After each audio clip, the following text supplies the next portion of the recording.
Okay, let's just dive right into this one. It's a situation that feels so incredibly personal, mainly because it is. You're stuck in that impossible spot where two leaders you really admire, two people who have genuinely shaped you, are, well, they're suddenly at odds. And it creates this quiet, confusing pressure. Today, we're going to walk through how to navigate that with integrity and with wisdom.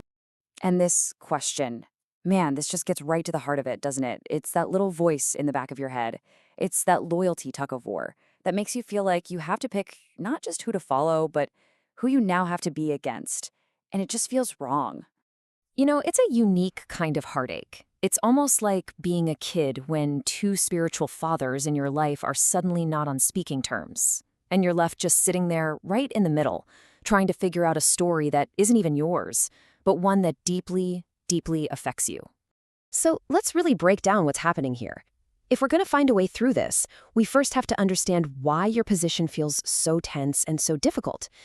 Sometimes just naming the problem is the first step to solving it.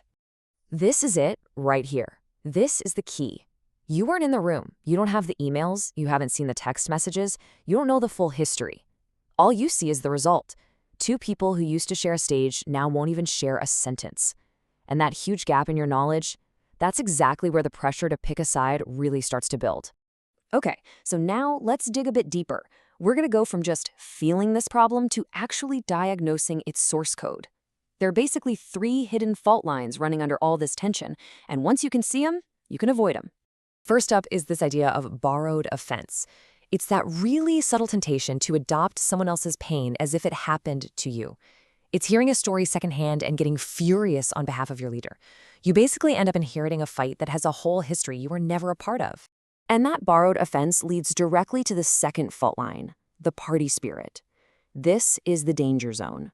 This is where healthy honor for your leader starts to turn into a toxic us versus them mentality. All of a sudden, it's our camp versus their camp, and it stops being about truth and starts being about, well, tribalism. And all of this leads to the core issue, what we can call confused loyalty. This is the lie that whispers in your ear that to prove your allegiance to one person, you have to actively show hostility, or at least, a cold shoulder to the other. It's a totally false equation that forces a choice you were never meant to make. And look, if you don't navigate these fault lines really carefully, you risk this. You risk becoming a foot soldier in someone else's battle, fighting for a cause you don't even fully understand. And in the process, you become collateral damage in a war you were never, ever called to fight. So how do we avoid that? This is where we make a turn. Thankfully, we have a timeless framework that gives us incredible clarity. We're going to look at some core principles that completely redefine what true, healthy loyalty is actually supposed to look like. The Apostle Paul actually faced this exact issue.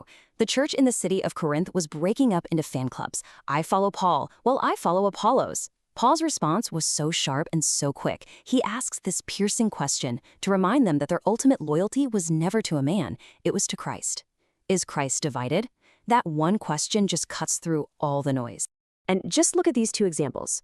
With Paul and Apollos, Paul saw them as teammates, co-workers, planting and watering in the same field. Slandering Apollos to prove you were loyal to Paul would have been ridiculous. Then you have David and Saul, and this is a huge idea. David consistently honored Saul's position as king, even while Saul's behavior was literally murderous. He knew the difference between the office and the person in it. So, what's the fundamental shift we need to make? It's this. This one idea reframes the whole thing. True loyalty is expressed through your active service to the leader you follow, not through your passive-aggressive hatred or criticism of another. It's a positive action, not a negative reaction. All right, this is where it gets real. This is where principle becomes practice. Let's get down to the tangible things you can do, starting right now, to walk through this with grace and with a clear conscience. But first, just a quick moment of really honest self-reflection. Ask yourself this quietly. When I talk about this situation, what's the result? Do my words, my tone, even my size, do they end up making the other leader seem smaller in people's eyes? This is a really crucial gut check. Okay, so here are the 4 steps. First, just settle in your heart who you're submitted to. Make a clear decision and serve that vision. Second, refuse to carry borrowed offense. Make a personal rule. If I didn't see it or hear it myself, I'm not going to repeat it. Third, honor both, but obey one. You can speak respectfully of the other person while still being fully submitted to your primary leader. And finally, number 4, pray way more than you talk about it. Every single time you're tempted to gossip or analyze, turn that energy into prayer for wisdom, for healing, and for your own heart. To really put this into practice, you need a new internal script. It starts with a firm personal declaration, something like this. This isn't just a nice thought, it's a decision. It's you drawing a line in the sand for the sake of your own integrity. And you build on that decision with these clear affirmations. Let these become your guardrails. Tell yourself, I will not inherit offenses I wasn't there to see. Decide right now, my mouth will not become a weapon in this fight. And clarify your own stance. I am fully loyal to my leader, but I absolutely will not be a factionalist. So we end here with this question that just brings everything into focus. Ultimately, you have a choice. Are you going to get drafted into a painful conflict between two leaders, or are you going to choose to fight the much more important battle? The battle for unity, for honor, and for peace in your own soul. The choice is yours.